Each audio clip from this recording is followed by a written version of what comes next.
Hey guys, it's Ness here at Cake Style with a Christmas cake that I'm going to be serving on Christmas Day. I'm really excited to share this one with you. It's a bit of a retro spin on a Christmas cake.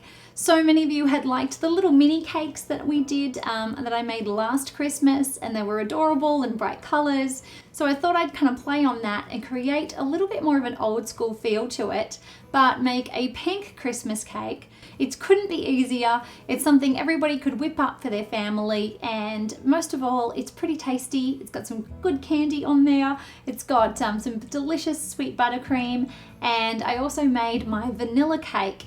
Now, this is one batch of my vanilla cake recipe. It is divided into two pans that are a slab pan. It was a 9x13, I believe, and I tinted it in a real minty green. Now, I just went online and found a cool picture of a tree. I printed it out and then I blew it up so that it's just a little bit bigger than our slab cakes. And that way there's not quite as much wastage because we're going to try and stretch this cake out as far as we can. I've just placed some sticky tape around the outline, which makes it a lot easier to cut and keeps the two pages together. And then I'm just trimming it up into two parts and making sure that those fit on the slab cake nicely. I'm using the orange to make a beautiful filling layer inside this cake because I'm a really big fan of making sure that even slab cakes have some filling in there. So I just want to smooth that out as much as I can, and then I'm going to take my second layer and place it on top. Now this can be a little bit tricky, so I make sure that these cakes have been chilling for at least 4 hours in the fridge, and that makes this process so much easier, including the cutting. So what I want to do to start with is just to break it up into two parts. This bread knife is actually probably not the best thing. It's a little bit too large to cut through. So I went ahead and switched to a steak knife, and I just want to trim up both of these pieces. I'm starting with the small one. You just want to go all the way around nice and carefully.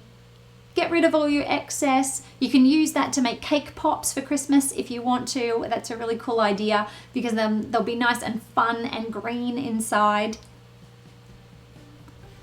And then working on the bigger section, I'm just going to cut away some of the large chunks. And then you want to go ahead and just shape it just exactly like we did with the smaller cake piece. I really didn't know what cake I wanted to make for Christmas. I was sort of tossing and turning between making an ugly sweater cake and making a Christmas tree, but then I decided to make a Christmas tree, and with this one I'm sort of going for a really retro vibe. So I want to make sure that when I tint the colors and when I make the cake that I'm keeping it fairly bright and fun, and it's sort of like a 60s, 70s vibe. Now I'm going to attach a bit of buttercream and pop this cake onto a board. Then I want to chill it for about 15 minutes so that it sets up really nice before I get started on that crumb coat. A crumb coat is just to lock in the crumbs, so you don't want to waste too much buttercream on this, and you don't want to make it too thick because we're going to be adding lots and lots of buttercream with our piping, and this is just to make sure that you don't get any of those cake crumbs in your finished cake design. So I want to go all the way around the sides of the cake, and even though I've chilled this cake again, because it's thin, it warms up really fast, so it does get kind of crumbly. So just go really slow, smear it with a spatula, and just try to lock in as much of those crumbs without wasting too much of our pink frosting. And then I chilled this cake for another 15 to 20 minutes. Now I've got my colors into piping bags.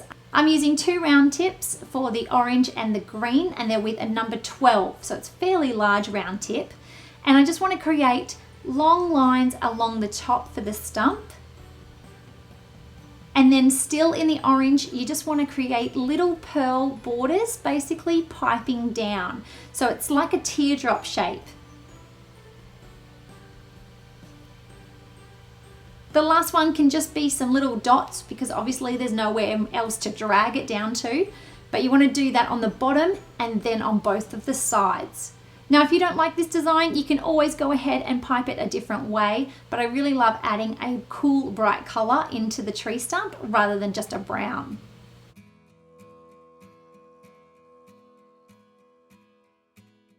Now, the star tip I'm using is a 9307. And that is an Antico brand one. You can use a Wilton as well. Something like a 4B would be really great. And I just want to create a shell pattern along the small sections. Starting from the bottom this time and working up. And when it comes to the longer part of this edge, I want to go ahead and just create straight lines going across. It gets a real ribbed effect, and I think this looks pretty retro and lots of fun. And you want to go ahead and do that, and then continue to add our little shell piping upwards in the small sections and go all the way around this cake. Now this technique does go through a fair bit of frosting. Don't worry, I have got all the amounts that you're going to need in the description box below, as well as links to the recipes so that you can find out how to make it, and the colors, of course, because a lot of it comes down to what shades I like to use and different ideas for you guys, and I'm always trying to use slightly different shades of, especially pink, because I do a lot of pink. So I've listed all of that for you. The top of this cake, I'm just going to do that same shell effect of squeeze and then drag, and I want to do that heading towards the top of the cake. It's kind of like a rocking effect that I'm doing because I'm doing it fairly quickly, so it sort of ends up looking like waves of the ocean going out and then pulling back in and then out and then back in. This is a really easy technique. It's the same as doing any shell border piping around the edge of a cake. We're just making it supersized, and we're using a really ribbed kind of star tip rather than a traditional star tip. The last bit of piping that I'm going to do is actually to create some gorgeous garlands using our orange and our green. And it's just, again, like a shell border. This cake could not be easier to decorate in terms of technique. It's super easy. If you can pipe a dot and do a little shell effect, then you're set to go.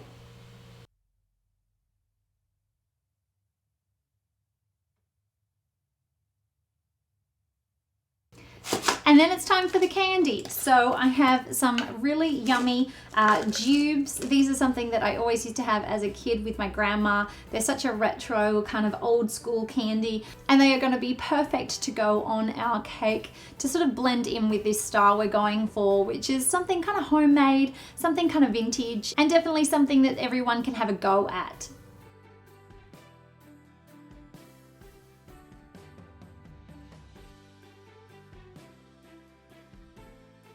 And then we have our Christmas cake. I want to say a huge thank you for watching this and every video that we've been making. I say we, but it's pretty much me at home making cakes for you guys and hoping that you like them, and working all of the cameras and getting it all into something that you guys can actually sit down and watch. I want to say thank you to the people who have subscribed throughout this year and the ones that have been around for many years. If you are subscribed, there's a new little button that you can click to get, it's like a little bell, and it's a notification so that you don't miss out on any new video that I put up, because I know there's been some little glitches with people being unsubscribed from channels or having issues not seeing particular people show up in their subscription feed. So if you want to make sure, be sure to make a little ding in that bell, and it'll do its magic, and it'll make sure that you're always seeing any cake that I whip up.